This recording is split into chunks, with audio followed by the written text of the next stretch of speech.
இப்போ நம்ம வீடியோக்குள்ளே போக முன்னாடிங்க நம்ம சேனல் வந்து தமிழ் கிறுக்குங்க. லைக் பண்ணுங்கள், ஷேர் பண்ணுங்கள், சப்ஸ்கிரைப் பண்ணுங்கள். இப்போ வாங்க வீடியோக்குள்ளே போகலாங்க. இதை நம்ம இன்றைக்கி செய்ய போகிற ரெசிபி என்னென்னா பூண்டு மிளகு குழம்புங்க. அதுக்கு தேவையான பொருட்களெல்லாம் இப்போ நம்ம பார்த்துக்கலாங்க. இங்கே வந்து கருவேப்பிலைங்க, இந்த அளவுக்கு நான் எல்லாமே வறுத்து வச்சுருக்குறேங்க. எல்லாமே வறுத்து ஒன்று ஒன்றா தனித்தனியாக வறுக்கணுங்க. இது வந்து டெலிவரி ஆன பெண்களுக்கும் கொடுக்கலாம் இந்த குழம்பு.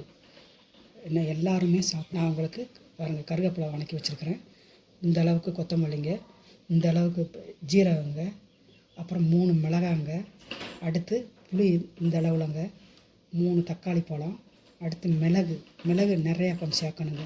ஏன்னா பூண்டு மிளகு தாங்க, அதனால் இவ்வளோ இந்த அளவுக்கு வெந்தயங்க, அடுத்து இந்த அளவுக்கு கடுகுங்க, இந்த தேவையான அளவுக்கு நான் வந்து வணக்கி தாங்க வச்சுருக்கிறேன்.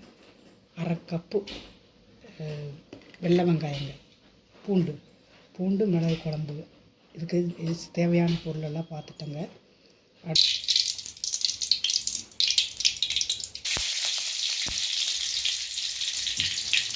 வெங்காயத்தை பொடி இடிகளில் இடித்து வச்சுருக்குறேங்க.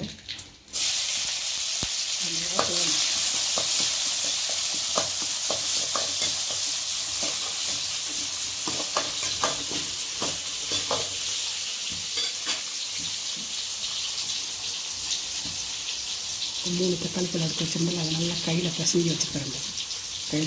கையில் பிசைஞ்சு வச்சுக்கிறோங்க. அதை விட்டுக்கணும்.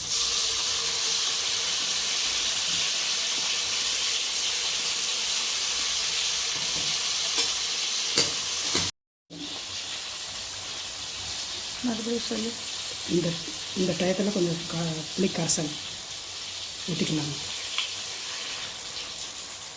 நிறைய புளி வேண்டாங்க, நிறைய கம்மியாகவும் வேண்டாங்க. அரைச்சி வச்ச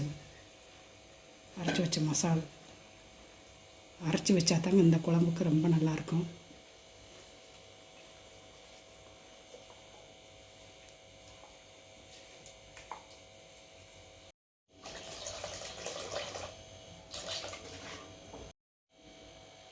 மஞ்சள் பொடிங்க, கொஞ்சம் கல் உப்பு, பூண்டு போட்டுக்கலாங்க. வணக்கி வச்ச பூண்டு.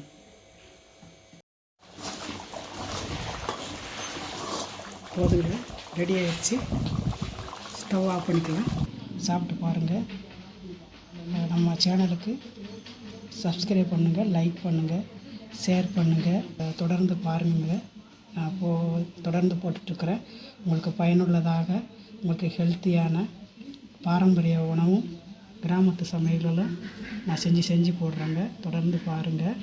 நீங்களும் செஞ்சு சாப்பிட்டு பயனடைங்க. நன்றி, வணக்கம்.